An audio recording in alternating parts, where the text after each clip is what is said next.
Hola, soy Max Kaiser. Bienvenidos a Kaiser Report. Para empezar, buenas noticias. Han arrestado a 3 banqueros relacionados con la manipulación del LIBOR.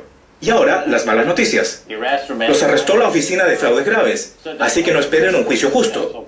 Y ahora llega la peor noticia. Un titular del New York Times dice, el HSBC pagará $1.920 millones para cerrar la investigación por blanqueo de dinero. Y a continuación, en el artículo se dice lo que debemos saber sobre el sistema económico y financiero mundial.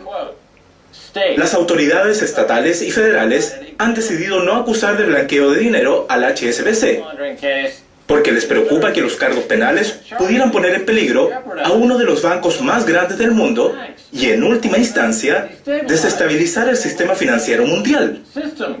Demasiado grandes para caer, demasiado grandes para acabar en la cárcel. Stacy.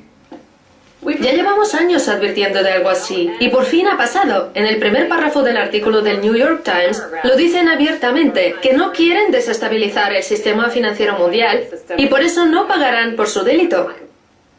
Esta mañana me han dado este paquete de cocaína en el HSBC al abrir una cuenta. Me han dicho, aquí tiene su cocaína, bienvenido al HSBC.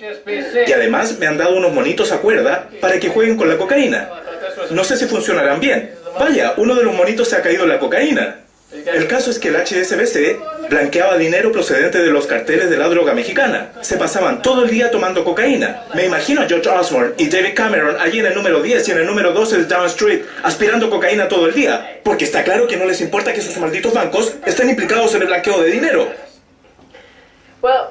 El artículo de Financial Times respecto a esta historia dice que el HSBC permitió que los cárteles de la droga mexicanos lo utilizaran y que su implicación fue una actitud pasiva.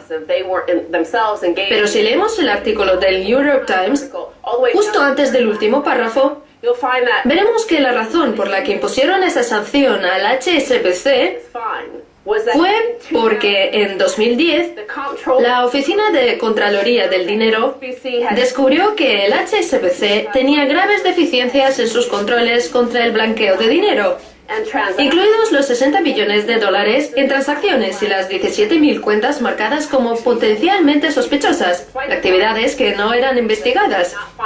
A pesar del hallazgo, el regulador no sancionó al banco. Les dijeron que había $60 billones en transacciones que parecían sospechosas. Pero así funciona el sistema financiero mundial.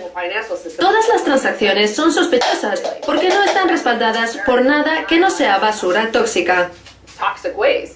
El HSBC declara que les permitieron cometer un gigantesco fraude, así que podemos pensar que si alguien agarra un picahielos y se lo clava en los ojos a su director general y le vacía los sesos para cambiarlo por algún control remoto, probablemente la guerra con drones la dirijan los cerebros de estos tipos. Y quien asesina gente en Pakistán y en todo el mundo sea un director del HSBC, porque así funciona por naturaleza su cerebro, cuando ha sido sustituido por el blanqueo de dinero procedente de la droga de los carteles mexicanos. Y ahora no solo comete un gigantesco fraude financiero. Hace mucho que no utilizo esa palabra. Quiero decir, que sugiere que comete un delito, cuando en realidad está cometiendo un auténtico y gigantesco delito fraudulento, y no acaba en la cárcel, lo que significa que el gobierno perdona los delitos. Me pregunto, ¿por qué no arde la ciudad? ¿Qué es lo que ellos quieren al fin y al cabo? Porque tienen el contrato de la empresa del gas. Bueno, ya hemos dicho que estos bancos son demasiado grandes para caer y demasiado grandes para acabar en la cárcel. Y tenemos un montón de cocaína con la que juegan los monos del sistema bancario. Son los 2 directores generales del HSBC y Wachovia, los directores generales de ambos bancos. Quiero que nos remontemos a un artículo de 2011 que ya comentamos ampliamente aquí en Kaiser Report y que dio la vuelta al mundo porque fue una información trascendental, procedente de una investigación de The Observer y The Guardian. Como un gran banco estadounidense blanqueó miles de millones procedentes de bandas asesinas de narcotraficantes de México. Se referían al Wachovia, que ahora pertenece a Wells Fargo. Blanquearon $378.000 millones en efectivo procedente de los cárteles de la droga mexicanos y pagaron una multa que representaba menos de un 2% de sus beneficios de 2009. En el apogeo de la crisis bancaria de 2008, Antonio María Costa, por entonces jefe de la Oficina de las Naciones Unidas contra las Drogas y el Delito, dijo que tenía pruebas que sugerían que lo recaudado con las drogas y delitos Era el único capital de inversión líquido del que disponían los bancos al borde de la ruina. Según dijo, los préstamos interbancarios eran financiados por el dinero procedente del tráfico de drogas. Había indicios de que algunos bancos fueron rescatados así. Si estos bancos son demasiado grandes para caer y para ir a la cárcel, ¿qué pasa con los cárteles de la droga mexicanos o los cárteles italianos, que fueron quienes finalmente rescataron a todos esos bancos? ¿Y por qué no ponen a uno de sus líderes de los carteles mexicanos al frente del Banco de Inglaterra? Olvídense de Mark Carney, este idiota que sufre daños cerebrales por los golpes recibidos en el hockey, y pongan al frente del Banco de Inglaterra a un líder de algún cartel de droga, porque la economía funciona con cocaína. Eso es lo que mueve la economía mundial. Las Naciones Unidas ya hablan de ello, y lo han mencionado, y los banqueros lo saben. Osborne y Cameron aspiran cocaína todo el día por el shrink, porque no quieren que sea tan evidente que se drogan con crack y sales de baño. Y por eso las oficinas de fraude graves la componen estos malditos monos que fíjense en los reguladores, cuando no son más que dos pequeños simios fornicando. Bueno, pues hablando de pequeños simios fornicando, aquí tenemos un tuit de Robert Peston de la BBC. Mientras el HSBC paga 1.200 millones de libras en multas y sanciones por el blanqueo de dinero, ¿quién cree que paga las facturas de los pecados del banco? Max, ¿quién paga esas facturas? Se pagarán mediante medidas de austeridad. La austeridad que sufre la gente. En Grecia la gente se suicida y lo hace por el blanqueo del dinero de la cocaína del HSBC. La gente a la que desahucian en Irlanda sufre por el blanqueo del dinero de la cocaína del HSBC. Toda la gente que sufre en todo el mundo y que está siendo procesada o enviada a la cárcel o torturada, lo sufre para subvencionar el blanqueo de dinero del HSBC. Barclays, Lloyds y los 4 grandes bancos del apocalipsis de papel del Reino Unido, no hay leyes en su contra. ¿Por qué no les metemos un dron por el shrink? ¿Por qué no acabamos con estos terroristas? Oh, claro, porque sin estos terroristas no tendríamos dinero suficiente para subvencionar a la BBC, y por eso ellos no informan de este asunto. Bueno, además de las medidas de austeridad, también hay decenas de miles de mexicanos decapitados que acabaron sin cabeza.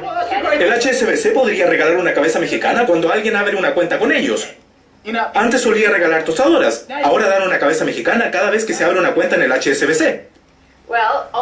Tanto en Estados Unidos como ahora en el Reino Unido, existen las prisiones privadas, con un contrato con el gobierno que garantiza la ocupación de las celdas.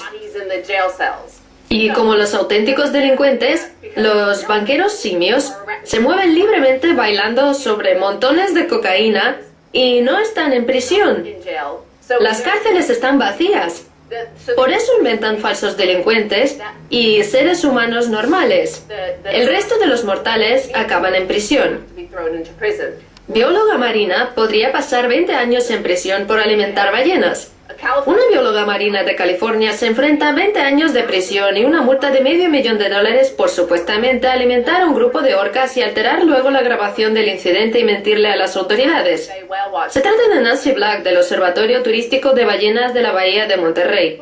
No sé si ya se ha dictado la sentencia porque esta noticia es de principios de año, pero básicamente lo que ocurrió es que el capitán de la pequeña embarcación turística silbó a una orca, y eso va contra la ley porque se considera acoso a las ballenas, y entonces ella le dijo que no silbara a las ballenas. Por eso él le preguntó a las autoridades federales si lo que hizo iba en contra de la ley. El regulador federal preguntó a la bióloga si podía ver el vídeo que contenía todas las imágenes, pero ella solo mostró esa parte. Como no dejó ver el resto de la grabación, la acusan de mentirle a un regulador federal. La ley contra la mentira, conocida en el entorno legal simplemente como la 1001, en materia de jurisdicción federal considera como delito hacer una declaración falsa a sabiendas. Oficialmente se llama Título 18 del Código de Estados Unidos.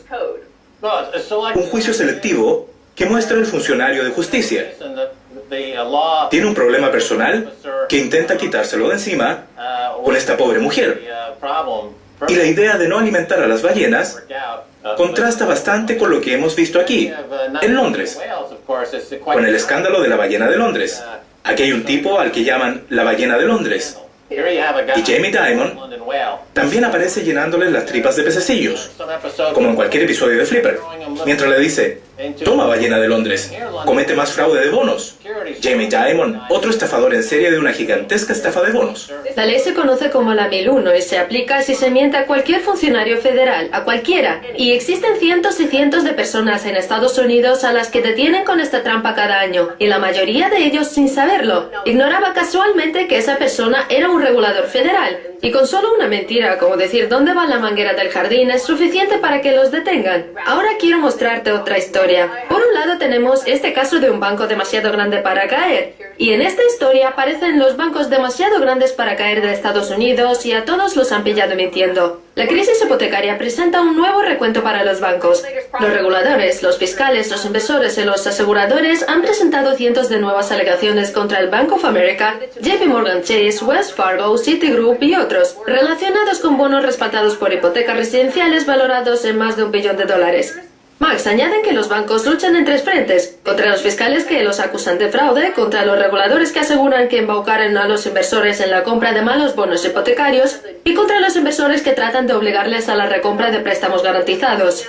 Entre los inversores embaucados se incluye la Agencia Federal de Financiamiento de Vivienda, que supervisó a Fannie Mae y Freddie Mac, así que esa agencia asegura que JP Morgan Chase, Citibank, Bank of America, todos esos bancos desmintieron. Ya sabemos que hay una ley de 1883 y que utilizan para atrapar al resto de los seres humanos, así que podrían utilizarla contra esos banqueros. Exacto, hacen negocio con las prisiones y necesitan meter gente en la cárcel, porque son los dueños de las cárceles, y las prisiones cotizan en la bolsa, y sus primas se basan en las acciones atadas al precio con el que las prisiones operan en la bolsa, y como necesitan llenarlas, inventan esas acusaciones, mientras los criminales siguen libres. El potencial costo del delito por estos bonos hipotecarios alcanza los $300.000 millones, aunque vendieron $1 billón en activos tóxicos, entre otros a la Agencia Federal de Financiamiento de Vivienda y Fannie Mae y Freddie Mac.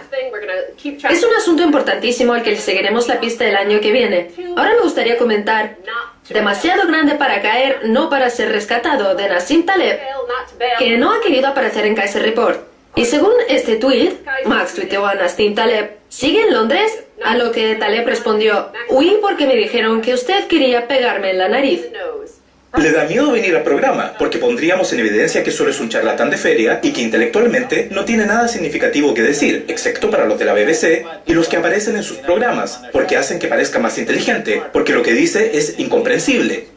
Para aclararlo un poco, hay que decir que él estuvo en Londres promocionando su libro Antifrágil y no ha aparecido en Kaiser Report porque no quiere que se le formulen preguntas. Sin embargo, apareció en las noticias de la noche de la BBC, el mismo programa que tiene las pruebas de Jimmy Savile y sus tendencias pedófilas, y no se atreven a emitir. Ahí es donde decide aparecer Nassim Taleb. Es más seguro que venir aquí a ofrecer una lucha dialéctica. Bueno, una lucha dialéctica o una auténtica. Venga al programa y averígüelo. Ha dicho que ha estado haciendo ejercicio. Pues venga a comprobarlo, Nassim. No sea tan gallina. Bien, Stacey Herbert. Muchas gracias por haber venido a Kaiser Report. Gracias, Max. Quédense junto a nosotros. Hablaré de piratas con Kira Maya Phillips de MisfitEconomy.com.